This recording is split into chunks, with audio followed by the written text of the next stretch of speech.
qual a natureza do mal? Podemos afirmar que Deus, ao criar o homem, criou também o mal e o diabo?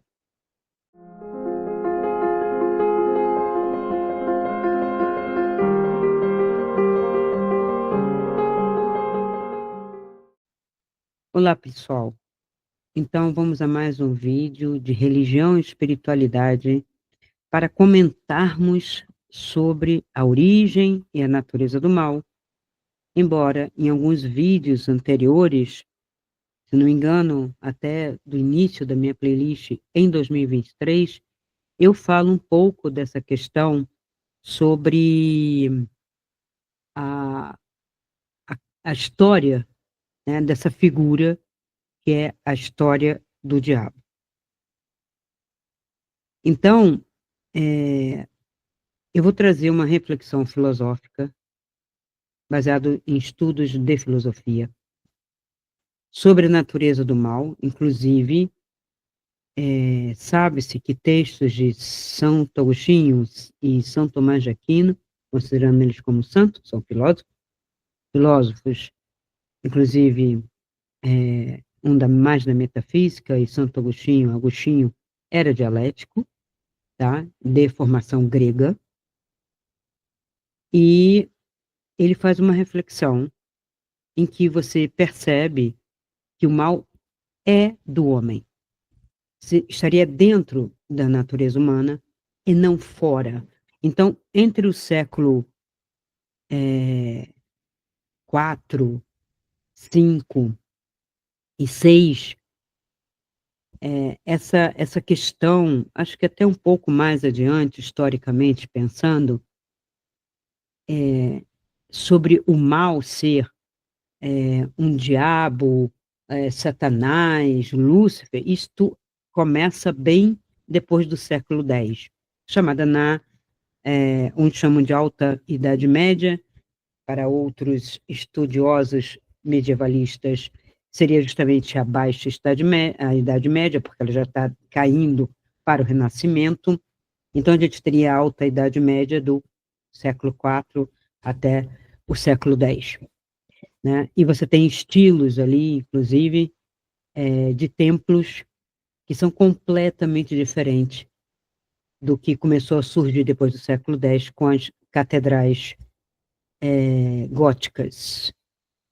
É o gótico arquitetônico, não o gótico cultural da era vitoriana, né? Que muitas pessoas confundem o gótico como algo vampiresco, demoníaco e tal, que isto é uma visão com o mesmo nome, mas uma visão completamente diferente, que não tem nada a ver com catedral, né? Não tem nada a ver com a Idade Média, que é aquele período da Inglaterra, da Rainha Vitória, enlutada, vivendo, né, um conceito de morte, uma depressão coletiva de toda a nação, porque assim ela impôs. Então, você tem uma cultura seguindo, né, nesse sentido, onde surgem os romances vampirescos, lobisomens, demoníacos, médicos, monstros, onde surge esse tipo de literatura, né?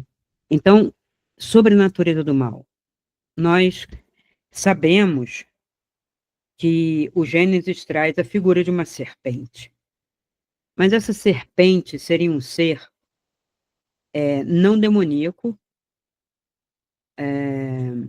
não satânico, era uma serpente desobediente, era um ser desobediente, talvez um ser disfarçado, um mito, um arquétipo, ou seja, a serpente traz para o homem a possibilidade de conhecer o bem e o mal, o tal fruto, né, da árvore proibida, de um paraíso criado por um demiurgo, que é Javé, é um demiurgo, é um dos deuses, eu já mostrei aqui evidências que estão até na Bíblia.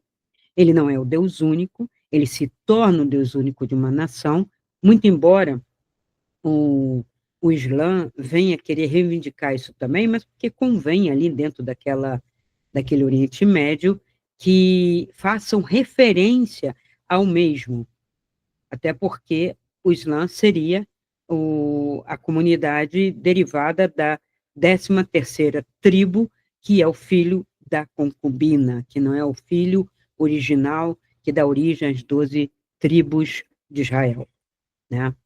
Então, ele seria um dissidente por não ser considerado de origem, né, direta. Então, a gente tem um Deus, né, no caso, um demiurgo, que discute com outros, que cria um espaço de paraíso e que esse espaço foi, né, criado com uma reserva, não sei se para testar a obediência ou se para manter a obediência, porque se eu não quero que a pessoa coma do fruto ou que mexa numa coisa, seria melhor que eu tirasse do lugar, já que este homem, este Adão, ele é infantil, infanto em termos de consciência, ou seja, ele é edêmico, ou edênico, né, do Éden.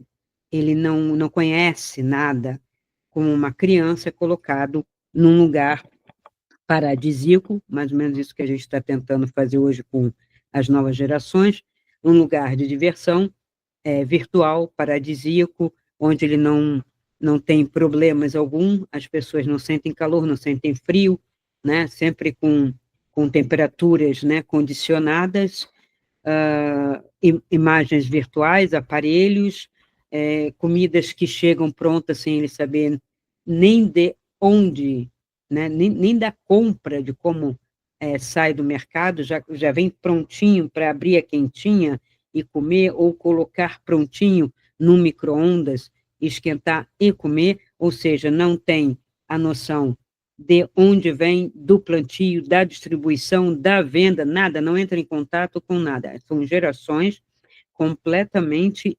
alienadas de uma realidade que existe, que está presente, e sim, esta alienação, esta criação de uma realidade, de uma vida totalmente mais ilusória do que a ilusória, mais ilusória do que Maia, né, que é nossa formação anterior, né, até o século XX, a gente sabia que a nossa visão egóica ela é ilusória, que esse mundo, né, ele não é totalmente a verdade, a vida, o real. Essa geração agora piorou a situação extremamente. Eu não sei nem como é que lida com o corpo, porque o corpo sua, o corpo elimina, né? Tem a urina e as fezes, não sei nem como faz para não entrar em contato com isto na realidade, né? Por daí o culto ao artificial, ao robô, ao extraterrestre, que não sua, que parece que nenhum extraterrestre é orgânico, todos são inorgânicos. Então, a gente repete uma, é, uma condição que a Igreja Católica tinha colocado, né, na sua divulgação do cristianismo, como se todo mundo físico e material fosse o mal, desconectando esse ser de sua realidade aos poucos, inclusive se opondo às religiões ligadas a essa natureza, aos ciclos, né? A primavera, verão, ao culto da deusa, da maternidade, da fertilidade, né? Preocupado com isso, a ponto de não tratarem a doença do corpo, porque seria uma punição, não cuidar, não ter mais medicina, não ter mais chás, banhos em plastros, tudo que curava, né, o ser humano, quando adoecia. Então, isso tudo a Idade Média vai eliminar, vai ficar restrito ao mundo que não é cristão, né? A gente vai ver que os árabes e judeus ainda tinham alguma medicina, mas você consultar esses médicos que não eram cristãos era uma blasfêmia, era uma heresia. Então, há um desligamento de tudo aos poucos, considerando, né, tudo isso muito maligno. Então, o mal, ele é construído como ideia, ele vem, né, do início adâmico, né, de Adão, com uma figura que era uma aliciadora de desobediência, mas não era o mal em si. Ela deu a conhecer a diferença entre o bem e o mal, né? Então, nós temos aí uma pessoa como Prometeu, né? Pegando o mito grego, Prometeu, que traz o fogo ao homem, que é o fogo do conhecimento, a luz do conhecimento. Então, o conhecimento está ligado à luz, está ligado ao fogo, está ligado à consciência, está ligado, no caso, à serpente, que estaria, para alguns, simbolizando a Kundalini, a serpente que sobe, esse eixo dentro de nossa coluna, né, que passa por dentro, que chega ao cérebro e que desperta a consciência. Então, as correlações, né, podem ser feitas, analogias, para entender esta proibição, esta manutenção de um paraíso, sabe-se lá por quanto tempo. Aqui tudo você tem, aqui tudo eu lhe dou, mas cultuas a mim. E a multiplicação de seres na mesma ideologia, terás filho. E veja, sendo uma só mulher para gerar, a coisa fica um pouco complicada quando você lê a continuidade do Gênesis e percebe que, quando expulsos desse paraíso, encontram comunidades, como quando Caim é exilado, comunidades que tinham, né, pessoas e pessoas e pessoas que não são, claro, frutos ou filhos de Adão e Eva, que eu acho assim, não sei nem o nome para dar, quando a pessoa vem com uma arqueologia, quer dizer, um profissional que estuda uma ciência, que tem né, todo um cuidado, um método para dizer que todos são filhos de Adão e Eva, que descobriram o DNA da Eva, e que Eva é um mito que aponta para um DNA, claro que não. Nós temos nações. Nações, que eu prefiro falar nações do que raças, mas seria mais ou menos a mesma coisa, né? Que teriam habitado aqui, que habitam e que já teriam vindo de uma época anterior, que é a Atlântida, né, que Sócrates vai falar, está claro em texto de Platão, que havia um continente anterior, que houve uma queda, que houve alguma coisa que rompeu, que ruiu, que subiram outras terras, que outras afundaram, né, e não foi um só cataclisma. Então, estas nações que teriam conseguido escapar desse cataclisma, já com o obscurantismo, não se sabe quantos duraram, quantos sobraram, mas é bem verdade que estavam aí.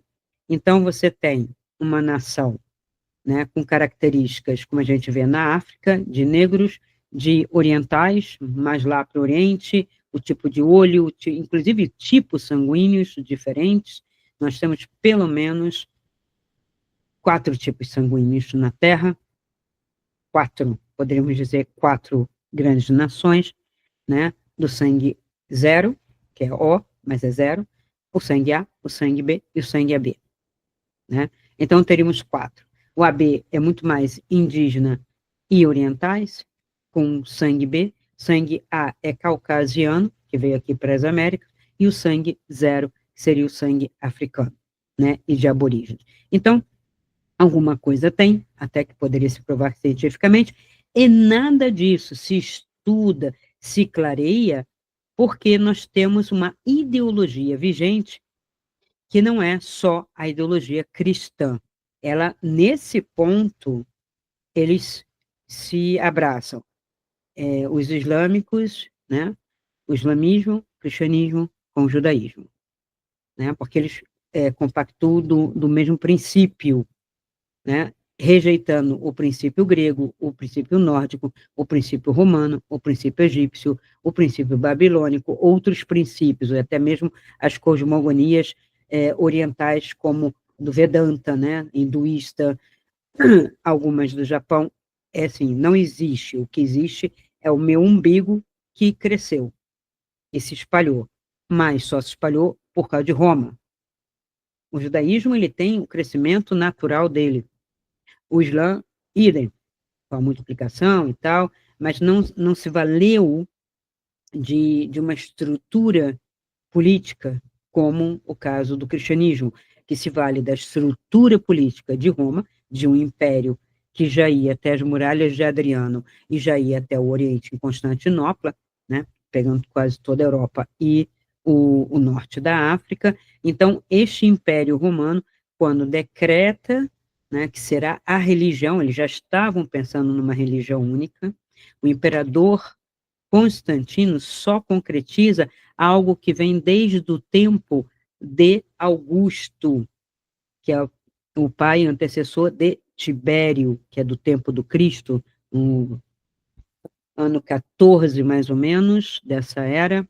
Tibério assume o império, Cristo devia estar lá com seus 12, 14 anos, mas antes era Augusto, já pensando numa espécie de imperador, né, representante de como um filho divino, para poder congregar fiéis e súditos de uma forma mais transcendente para que não haja desobediência. Todo objetivo é controle, é obediência, né, controle comportamental, ideológico, de pensamento, governar pelo medo, pelo controle, e eu, né, que sou o imperador, ou o Deus, ou o representante do Deus, digo, quando você faz isso, quando trabalha, quando se diverte, o quanto que você merece. E isso numa grande faixa, na massa, que produz, e há sempre a elite, né, privilegiada que comanda, né? Não quer dizer que sejam representantes de deuses nenhum, porque isso é um, um tipo de mentalidade que começou a surgir ali no Oriente Médio. Não é a mentalidade oriental, nem muito menos a mentalidade celta, que veio até o século VIII, depois de Cristo, né? E mais de 8.000 anos, com aldeias, burgos, às vezes brigando, às vezes não, mas cada um com a sua independência, a sua liberdade, sem ter esta configuração de um Deus único olhando, controlando, pedindo culto, etc. Veja, em qualquer um dos lugares onde a gente vê o politeísmo, não há uma exigência de culto para que haja uma interferência, mas sim um pedido com uma barganha, um presente, e aí aquele Deus poderia intervir, ou aquela força poderia intervir favoravelmente a você. Mas não que eu precisasse cultuar sempre. E o que mais fica claro nessa coisa do Deus único, nesse monoteísmo, é não só o controle único, claro, porque o rei, o imperador, né, ou mesmo agora o que está aí no Estado, que parece laico, mas não é, porque não se desliga dessa ideologia, é também o único. Então, o presidente, ele representa o rei, ele representa eleito pelo povo, em alguns lugares sim, em alguns lugares não, né? E mesmo quando eleito, há manipulações, então é aquela coisa, é aquele que vai ser para comandar, e você não pode falar mal, não pode ir contra. A democracia, ela é relativa, um lugar ou outro tem, e hoje está cada vez pior, né? Porque esta é a natureza do poder, de se colocar e não dividir mais, se colocar ad eterno, né? Até que venha, sei lá, um cataclisma, uma grande traição, para que retire aquele idiota ou aquela família imbecil do poder, porque isso tudo é muito idiota e imbecil, só pela força, pela ignorância, controlando o saber, tirando o saber das pessoas, que a pessoa se mantém tanto tempo desagradando um grande número de pessoas, uma população, uma massa, como é que vai se manter no poder? Só se mantém por causa disso, né? Ou é a força militar, ou é a força da ignorância, né, do controle, da prisão, do terror, o tempo todo. E usando sempre as periferias, né? Porque você pensa, por que tem tanto crime que não é punido? E hoje, então, a gente está vendo aí toda uma questão seríssima no mundo de narcotráfico, etc., né, com armas e tudo. Por que não é combatido? Porque esse sistema se vale, né, não vou dizer que são todos, mas alguns que a gente está vendo bem claramente, se valem dessas forças para ajudar a coibir. Então, o Exército fica quieto para defender somente soberanias nacionais, mas esta é a outra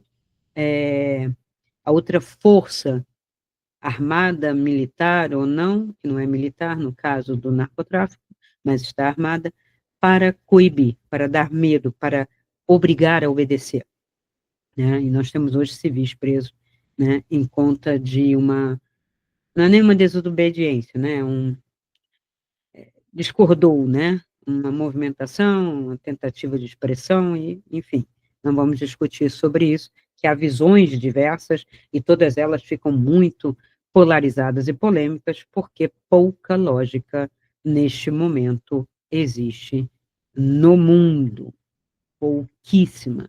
Até o negacionismo e o revisionismo da história está carente de documentos, fatos e lógicas, tá? Então, eu trago com argumentos de estudiosos, com lógica, com história, com fatos.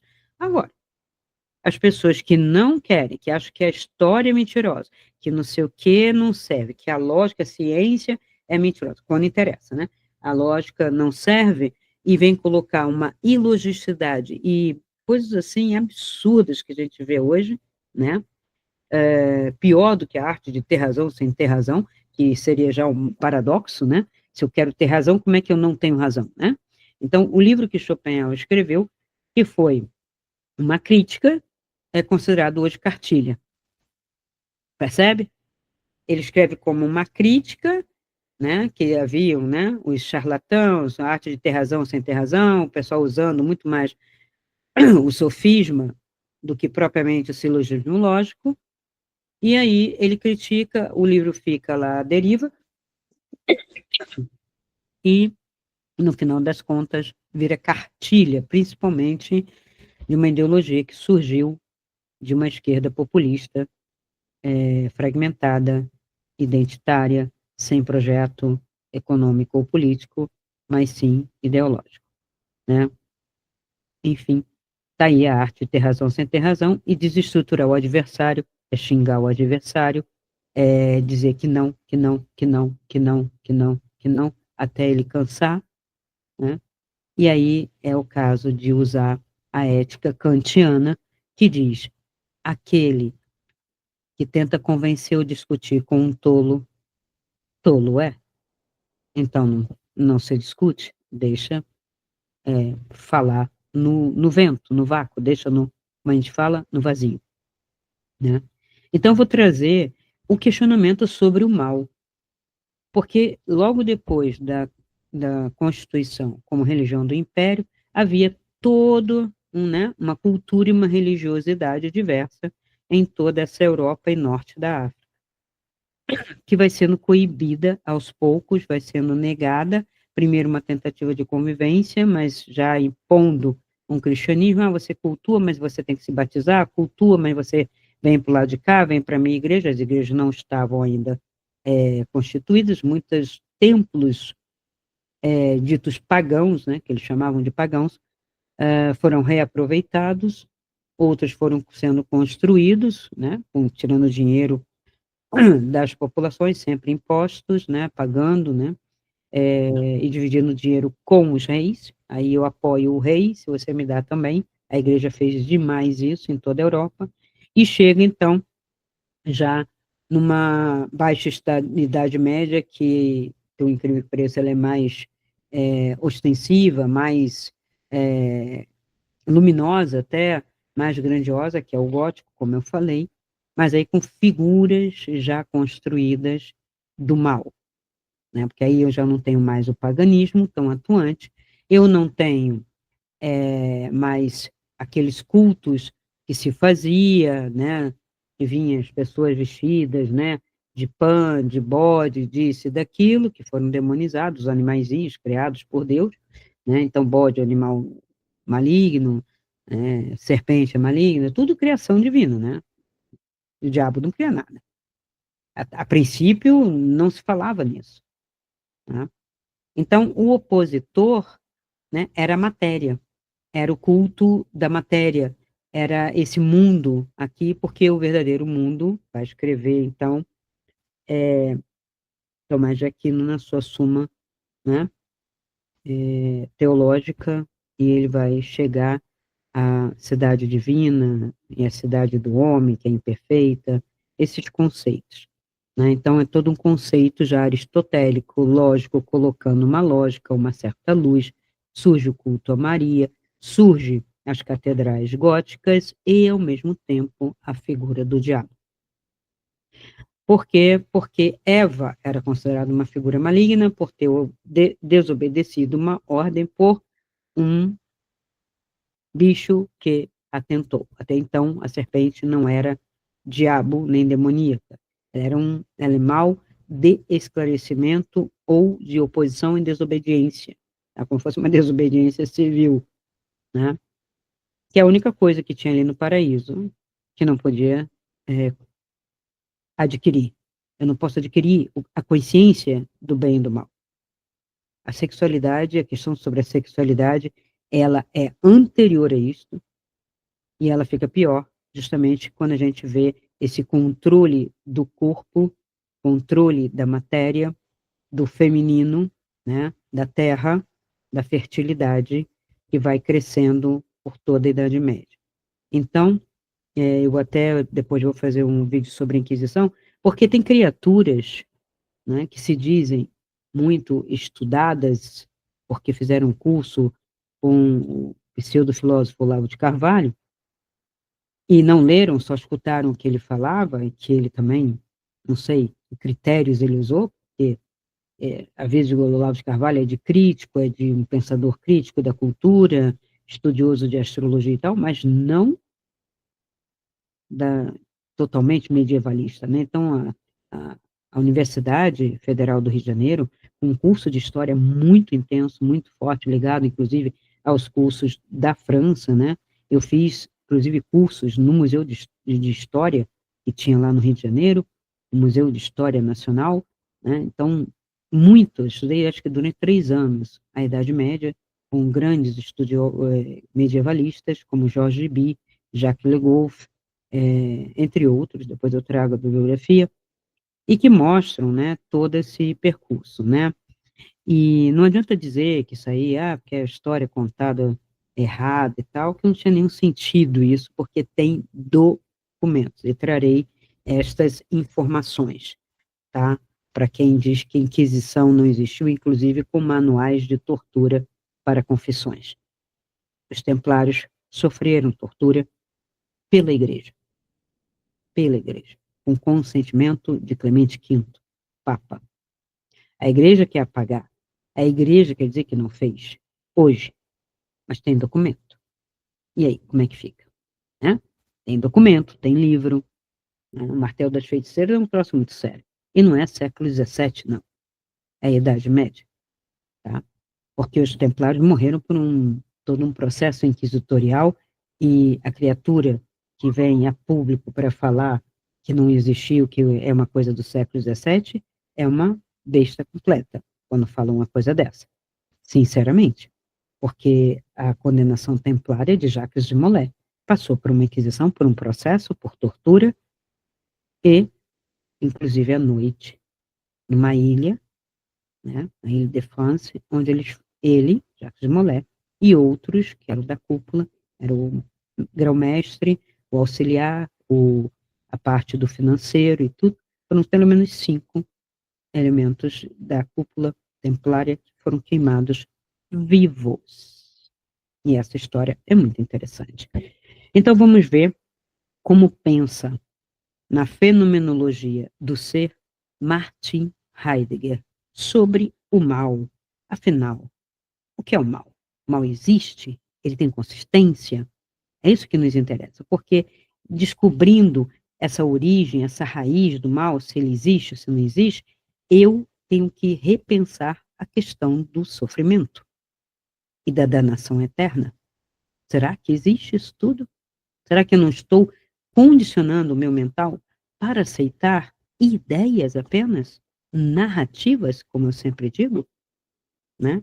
Então, Embora ele não trate do mal propriamente dito, em termos morais, ou seja, de pecado, de bem e de mal, ele faz uma crítica ontológica da inautenticidade, da queda, do pecado e do esquecimento do ser.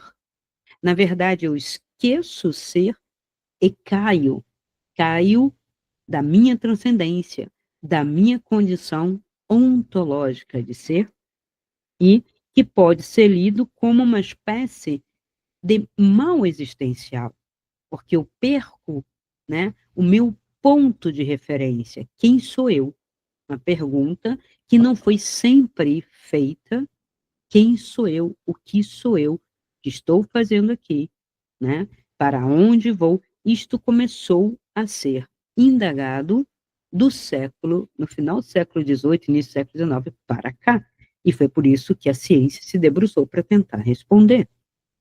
Então, Heidegger, como existencialista, já, né, professor inclusive de Sartre, que vai escrever O Ser e o Nada, Heidegger escreve O Ser e o Tempo, porque ele vai relacionar a trajetória do ser, da linguagem, que o ser é um ser de linguagem, né, ele vai colocar isso no tempo. E é bem típico do final do século XIX, essa questão do historicismo, da memória, é muito importante, né? Então, o nada não é simplesmente uma oposição ao ser, mas o que permite o ser aparecer enquanto tal. Isto está no livro O que é a Metafísica. Então, o mal seria uma relação de fechamento do ser, tá? Um modo que não é autêntico do ser no mundo, se eu estou no mundo, como eu me fecho para esse mundo, como eu me alieno deste mundo.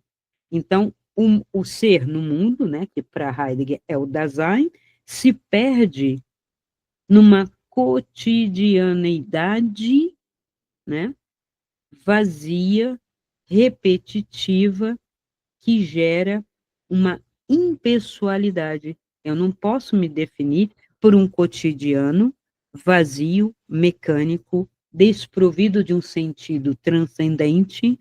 Então, eu tenho um mal-estar. Então, esse mal existencial é um mal-estar.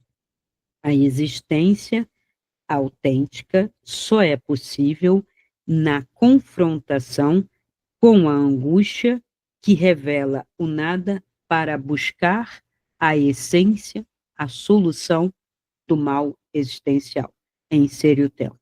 Então, a angústia, ela é o início de uma crise, né, que me leva a questionar a minha condição de ser no mundo, ser para mim, ser em si, e ser para o mundo. Como eu não consigo conhecer o ser em si, a gente sabe isso desde Kant, né? Não é possível olhar para mim, conhecer o mim, então eu me conheço na relação com o outro e não somente com o outro mundo, o outro igual a mim, sujeito, né? Nessa relação que eu vou me construindo. Aí para buscar o meu sentido e uma noção sobre o meu eu, tá? O mal nesse sentido não é um ser, né, em si, como Satanás, como Lúcifer, como o diabo, alguma coisa, tudo isso são personagens literários, mitológicos, tá? Então, esse mal passa a ser uma modalidade de um ser que não é autêntico, da inautenticidade do ser. Quando eu perdi a minha autenticidade e eu cumpro papéis na sociedade, no mundo, que é imposto já, né, ele está no século XX, já por toda essa história de ideologia. Mulher tem que ser assim, homem tem que ser assim, filho tem que ser assim, pai assim, mãe assim, patrão assim, empregado assim. Então, todo este comportamento, né, formatado, é imposto e eu perco a inautenticidade, levo uma vida de comportamentos, sem o questionamento, mas não totalmente, sem, porque eu estou, vira e mexe, me confrontando naqueles momentos que me olho no espelho, naqueles momentos em que eu adoeço, naqueles momentos em que as coisas não estão dando certo, e eu me pergunto, por quê? O que estou fazendo aqui? Por que isso está acontecendo? Por que isso se repete na minha vida? E é do ser humano a indagação, a crise, ela é positiva. Hoje a psicologia vem, né, num braço do sistema, eliminando toda e qualquer pergunta, identificando com síndromes e transtornos, ao invés de ajudar, né, a resolver, a encarar. Mas se o próprio psicólogo não tem, não vai dar o que não tem, né? E a melhor psicologia que eu ainda encontro seria uma psicologia ou junguiana ou transpessoal, e que é dificílimo achar um profissional aprofundado nisso, porque todos os dois, eles vão estar justamente dentro de um conceito, querendo ou não, de uma espiritualidade. Por quê? Porque se eu falo uma psicologia que é um estudo da alma, e a alma que está doente, alma pede transcendência, pede olhar para a transcendência, pede esta dimensão que vai para além do finito, tá? Então, é, nesse sentido, né, o mal, que não é um ser em si, que é uma inautenticidade do ser, acaba por forjar a fuga, a má fé, o fechamento à verdade, e daí vem todos os tipos de culto viciosos, negativos, como fuga, como se eu fosse entrar cada vez mais para dentro da caverna de Platão, em vez de olhar e confrontar a possibilidade de ultrapassar, né, a sombra para ir para a luz. Ou seja, como Jung diz, eu tenho que olhar a sombra, mas caminhar na direção da luz, né? Eu tenho que saber qual é a minha sombra, abraçá-la, iluminá-la, que é olhar e conhecer, é iluminar, e caminhar no sentido da luz. Emmanuel Levinas, uma ética, né, como a filosofia primeira, ele se aproxima mais da tematização do mal, tá? Ele rompe com Heidegger, propondo uma ética da alteridade, ou seja, do outro. Então, o mal consiste em querer ser um único ser. Então, em totalidade e infinito, ele vai discorrer sobre isso. Então, o mal-estar, o mal existencial, se dá quando eu recuso o outro diferente, o outro que age diferente, pensa diferente, e na negação do outro que é diferente, e que também me espelha em algumas coisas, né, nessa negação, né, eu, ao querer eliminar o outro e fugir, né, num totalitarismo, né, afirmando eu como um centro total, eu então entro numa constituição de mal-estar muito mais intensa. Então, o rosto do outro me ordena: não matarás. Esta é a origem da moral e o que faz o ser, né? O outro me provoca a isto ou me condena se faço isso. Então, o que penso eu? Eu tenho que me voltar para mim e buscar, né, em mim a resposta e não mais no outro. Então, o mal ontológico é substituir o outro pelo mesmismo, ou seja, achar que o outro é como eu, vai pensar como eu, e vou impor isto ao outro, né? Então, é um egoísmo radical que surge com Levinas, que seria esse egoísmo, né?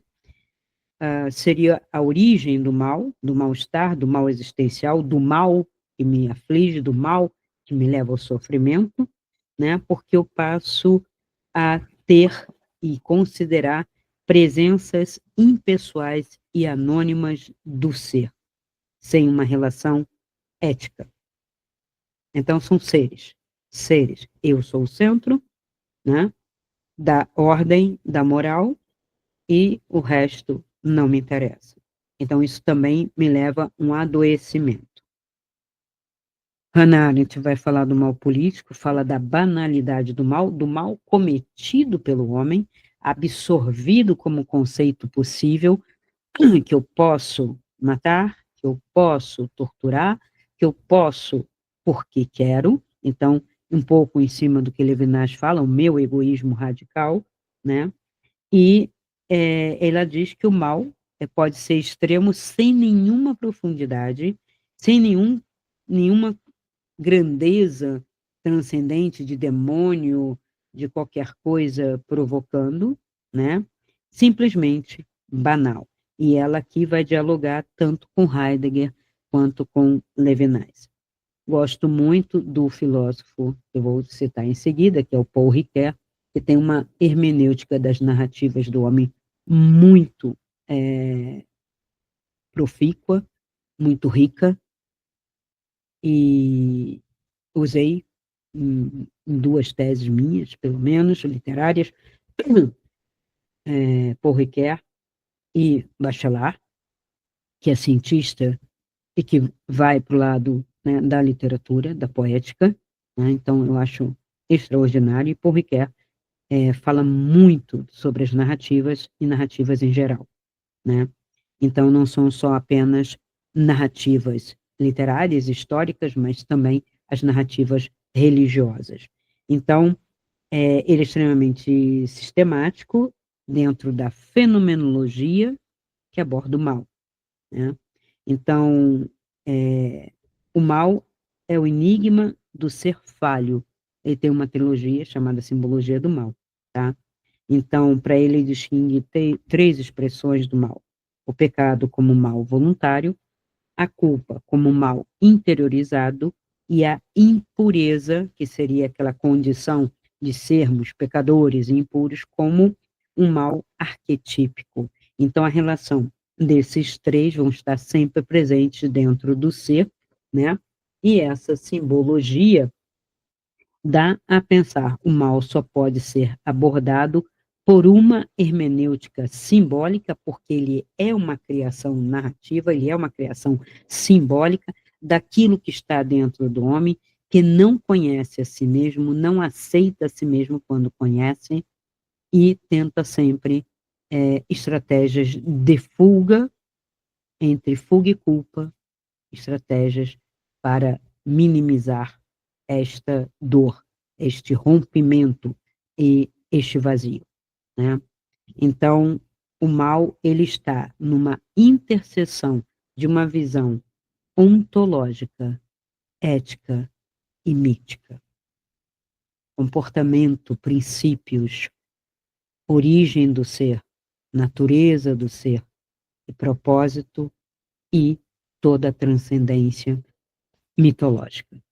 Então, esses três núcleos, né, esses três conceitos, ou núcleos mesmo de conceitos, se unem no homem, construindo o psiquismo do homem, e, até agora, alguns encontram soluções e a grande maioria não, porque o sistema os mantém na ignorância e alimenta demais, principalmente do século XX para cá, os pontos de fuga: entretenimento, cinema, televisão, agora redes sociais, canais infinitos, etc.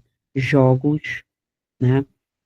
Videogames realísticos, tudo isso como ponto de fuga e distração para não olhar para si, para não resolver esta questão, né? Muita alimentação excitante, prazerosa, dopaminérgica, e quando tudo isto não resolve, entram as drogas dopaminérgicas também, né? Então, assim vê Ricoeur o mal como a falha ontológica, é a falha do ser, né? O ser humano é um ser capaz, mas um ser capaz de transcendência, de criatividade, de construção, de evolução, mas também é o ser que é passível da queda, do desvio, ao usar de uma maneira negativa, confusa, ignorante, a própria liberdade de escolha, né? Então, Paul Ricoeur vai falar do desvio da intencionalidade, né? Surge em mim a intenção de A, B ou C, de atitude positiva ou negativa, e por causa disso, eu caio. Uhum. O Sartre, como discípulo de Heidegger, também existencialista, porque nós estamos falando de um ser na existência. Falar de um ser sem existência, sem presença aqui, não tem nenhum sentido, né? Mas também não é como Marx e as linhas marxistas, que só veem o ser funcional, o ser do cargo que ocupa, do trabalho, como se ele, depois do trabalho, fosse uma máquina, né? E era a era das máquinas, né? Deve ser por isso que Marx pensou nesse sentido, que era apenas, né, máquinas de fábricas, ele não pensou o camponês, ele não pensou o funcionário público, ele não pensou o profissional liberal, nada disso, né? Então é um ser máquina, o pior não é ele pensar, são os outros continuar com esse pensamento absurdo, né? Porque o que segue é que tem que complementar ou fazer a revisão, e não fazendo, endeusando como a nova revelação da sociedade, né? Só dá no que a gente está vendo aí. Não tem resposta para tudo, só coerção, só morte, só obscurantismo, né, prisões, e é só ler o livro negro do comunismo que você fica com seus cabelos em pé. Quero saber se Marx daria conta disso, né? Então, o marxismo quer definir o ser humano como um ser sem consciência, uma consciência coletiva de classe pela função trabalhadora. Então, operariado, e se não for operariado, vamos dizer, o professorado, ou o campesinato, ou o pessoal do advogado, ou o grupo dos médicos, é assim,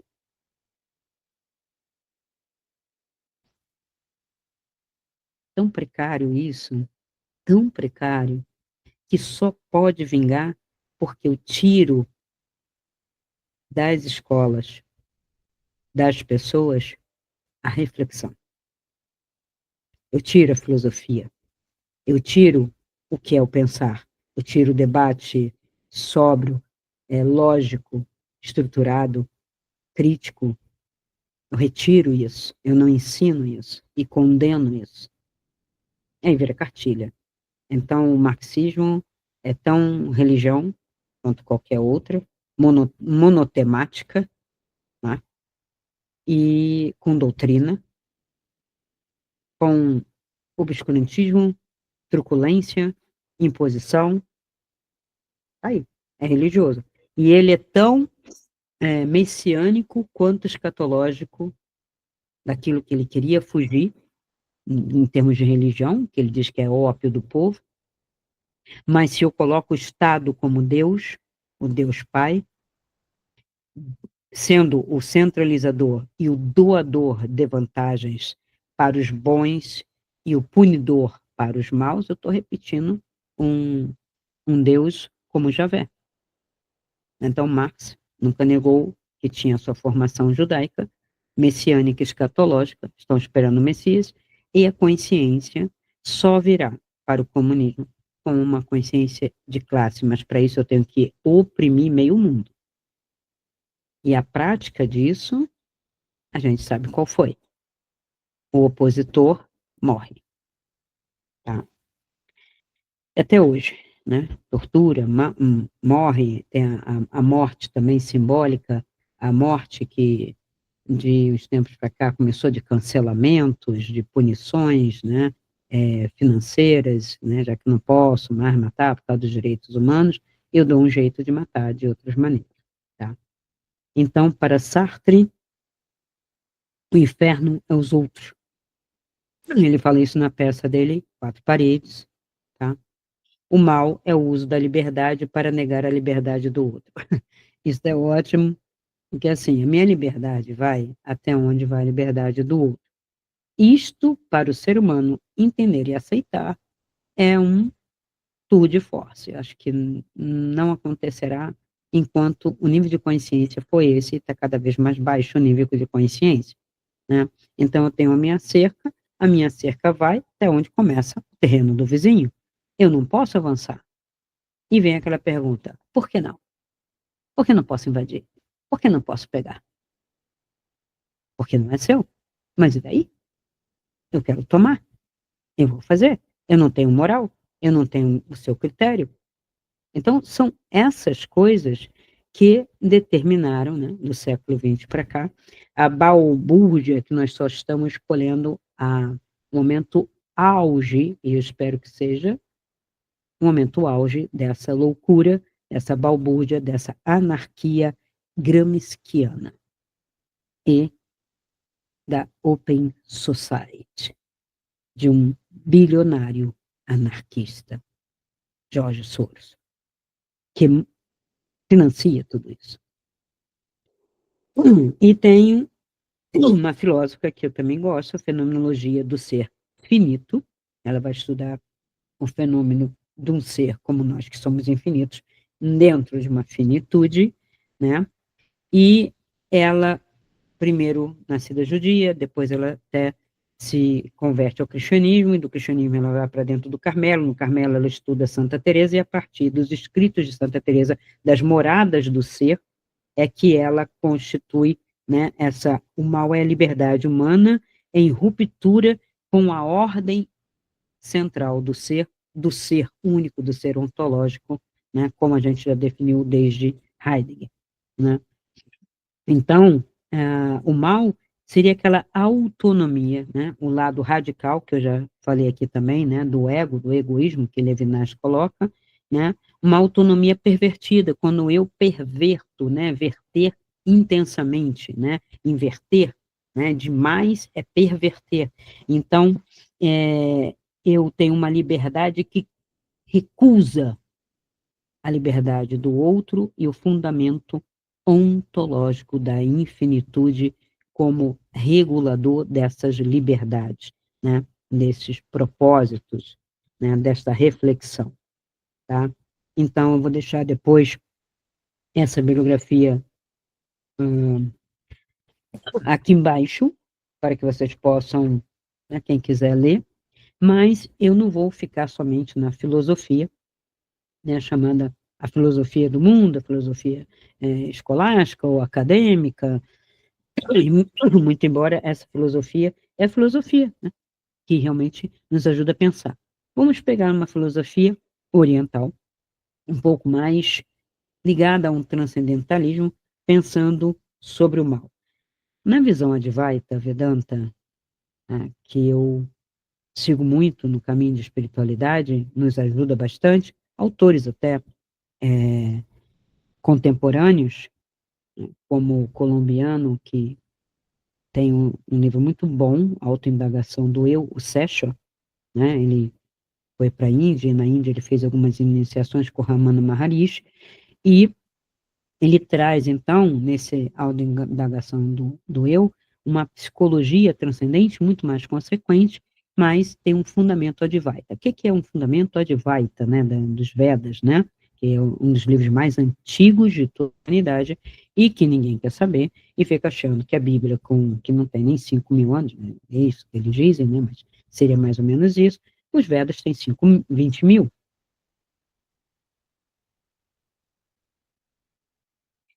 Então, ele vai colocar assim, num dos sutras, né, o mal, assim como o bem, pertence ao mundo fenomênico da ignorância.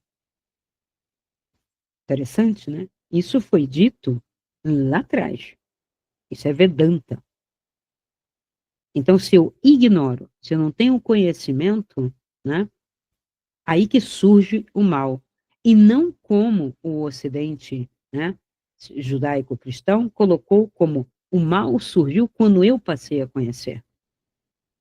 Não, conhecer não me dá a, a, a impulsividade para agir mal, mas sim para escolher. Então, eu preciso saber ou conhecer como escolher, qual o critério, eu tenho que aprofundar esse meu saber, sabendo que existe uma boa escolha e uma má escolha. E, para o Advaita, né, o mal e o bem, né, esse jogo, está justamente neste mundo fenomênico que eu ignoro, né? Então, se eu soubesse, se eu tivesse a consciência, o saber, eu já saberia, para mim, só teria a escolha do bem. O mal é impensável.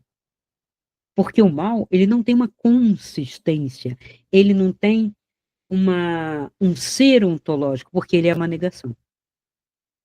Tá? Então, no estado de sabedoria, o bem e o mal perdem totalmente o sentido quando você alcança essa sabedoria, essa consciência. Né? E esse é um sutra de Brahma, não de Buda, anterior a Buda. Tá? Então, no Advaita, o mal não tem existência própria, ele é aparência ilusória sustentada pela ignorância do ser verdadeiro. É a ignorância da unidade do ser que gera o mal e não o ser em si. Perfeito. Para mim, melhor definição não há. Porque você não é este corpo, você tem vários corpos, a questão da reencarnação vem desde a Grécia Antiga e de lá do Oriente, só foi suprimido quando entrou o cientificismo total, e uma das correntes cristãs, não eram todas, né? Porque se tem vida depois da morte, ainda que seja nas nuvens, ainda que seja no colo de Deus, ou lá no fogo do inferno, ou purgando no purgatório, há uma continuidade, né? Mas você não é este corpo, porque este corpo com certeza ficará aqui. E também não é esta mente, que mente? Esta mente pequena, que não consegue ter conhecimento nem sabedoria, que não consegue pensar em uma mente egóica, né? Então, você tem que perceber esse contraste entre saber e não saber, entre conhecer e não conhecer, buscando, né, o testemunho do ser, né, dentro de você, né, dessa luz dentro de você, puro e silencioso, para eliminar e dissolver o mal como realidade ontológica, porque o mal só tem realidade ontológica porque é o homem que faz acontecer. É o homem. Não é um mal externo ao homem, é dentro do homem. É a minha escolha, a minha intencionalidade, o meu rompimento com o outro, quando eu ultrapasso a liberdade do outro, quando eu quero mandar no outro, quero impor ao outro que seja como eu quero. Né? Mais adiante, a gente tem o budismo, depois do Vedanta, tem o budismo Mahayana. Né? E nesse budismo Mahayana, que é uma das correntes budistas, né, existem tantas, mas essa é uma delas, o bem e o mal não têm existência inerente, são vazios de essência, condicionados pelo ser e interdependentes da condição ontológica do ser, tá? Então, o mal não é substância, não é sujeito, mas surge de relações causais e condicionadas. A ignorância, mais uma vez, a ignorância gera uma dualidade e que gera uma possível escolha e nela se insere o sofrimento, muitas vezes, e o erro moral. Né? Não fiz boa escolha, escolhi errado, escolhi segundo meu umbigo, escolhi com uma visão estreita, não vi todas as possibilidades, né? Ignorei o outro, ignorei, né, o direito do outro. Eu tenho direitos, mas o outro também. Então, para o Mahayana, forma é vazio, né? O vazio é forma, forma não é diferente de vazio, nem vazio é diferente de forma, porque ela não é consistente, ela vai se dissolvendo, né? No percurso histórico, né? Não há ignorância, nem extinção da ignorância. A ignorância, ela se extingue com a sabedoria. Ou seja, eu não tenho que retirar a ignorância, eu tenho que colocar luz e sabedoria dentro do ser, tá?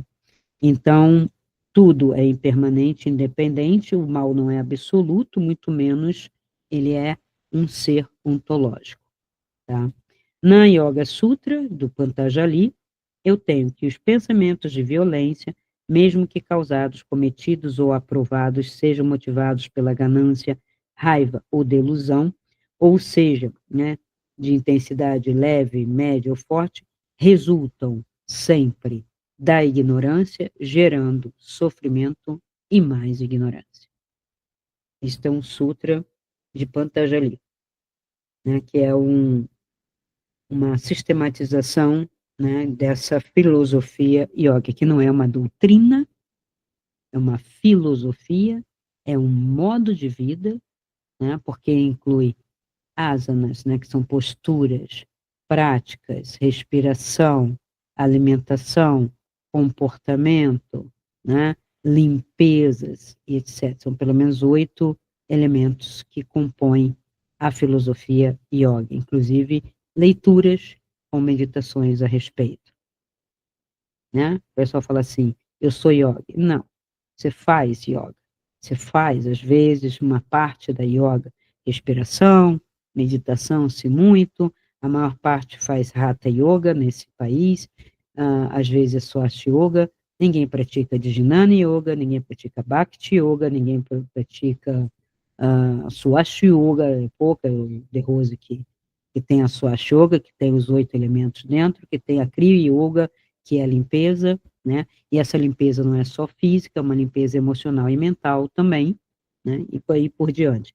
Então, não é tão fácil assim. O misticismo cristão, né? Porque o cristianismo teve, né, sempre uma linha mística que a igreja sempre tentou perseguir, né, acabar com a Inquisição contra os cátaros, a Inquisição perseguindo, inclusive, o mestre Eckhart, que era místico cristão, não estou falando do Eckhart Tolle, estou falando do mestre Eckhart, de 1300 e pouco, século XIV, né, que sofreu também com a condenação de heresia, né, ele oferece uma ontologia também não dual. O mal é aquilo que não tem consistência, é nada. Ele não tem ser, pois todo ser vem de Deus e Deus é o puro bem absoluto. O mal é a ausência de bem. Então, desde muito cedo, eu já tinha isso dentro de mim, nem conhecia ainda Meister Eckhart, né? É um místico cristão, e isso, quando eu li, muito tempo depois, eu falei, penso como ele. O mal é apenas a ausência de bem, como a escuridão. A ausência de luz, eu não arranco escuridão de nenhum lugar, eu simplesmente acendo uma vela, uma lanterna, uma luz. E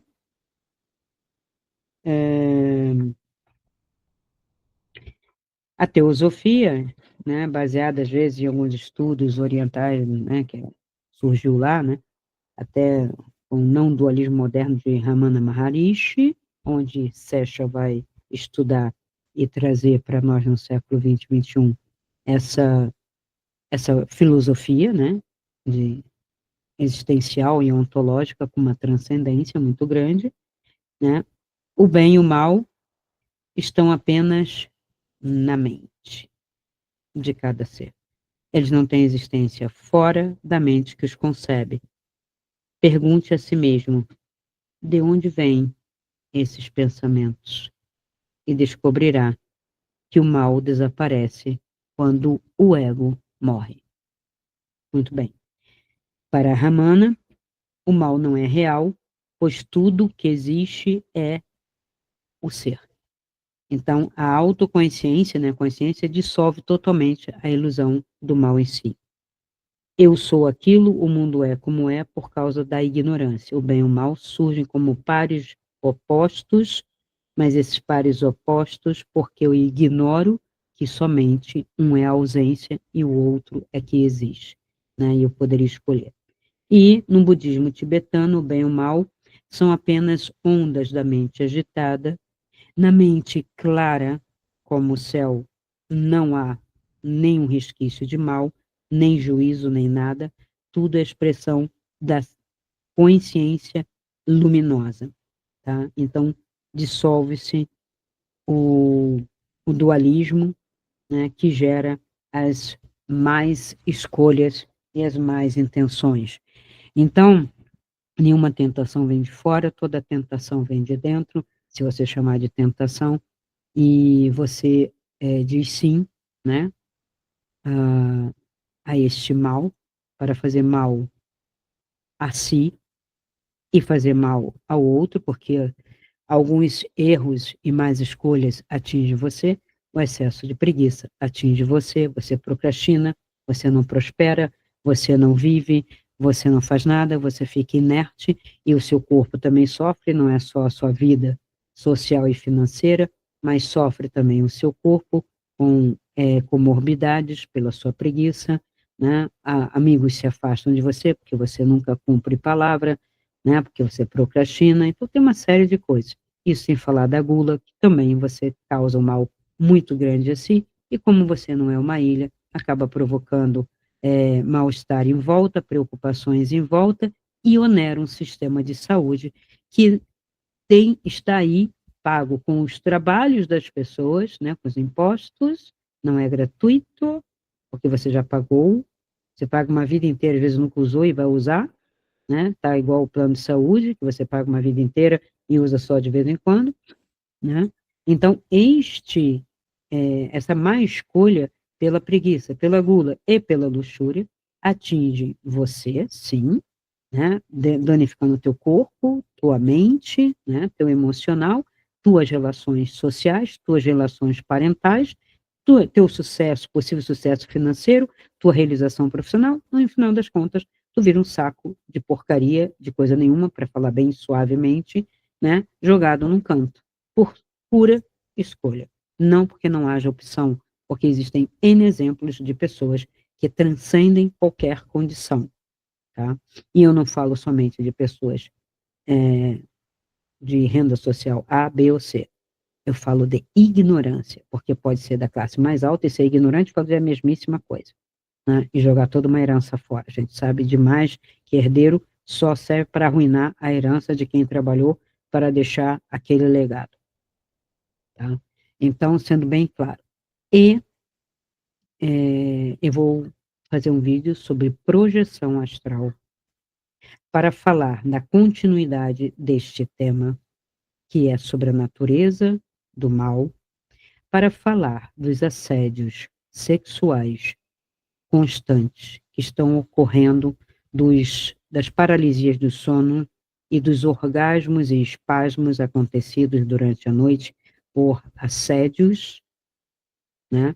Para saber de onde vem isso, se o mal não existe, se o mal não existe um Lúcifer, não existe um Satanás, se não existe um Cramunhão, nada disso, me tentando, de onde aparecem esses fenômenos. Vamos considerar primeiro como fenômenos, para depois chegar a uma definição do que acontece, mas no vídeo de projeção astral que gravarei a seguir. Obrigado pela atenção, deixarei a bibliografia embaixo na descrição para quem quiser se aprofundar ou estudar um pouco mais, seja pela filosofia ocidental acadêmica ou pela filosofia mais ligada a uma transcendência oriental ou mesmo mística cristã. Até o próximo vídeo. Então, se esse vídeo ressoou com você, dê o seu like, faça sua pergunta nos comentários, compartilhe com seus amigos e se inscreva no canal. Assim poderemos alcançar um número ainda maior de pessoas e ajudar esse canal a crescer ainda mais. Pois afinal, como eu sempre digo, essa luz é para todos nós. Então ajude-nos a iluminar essa rede.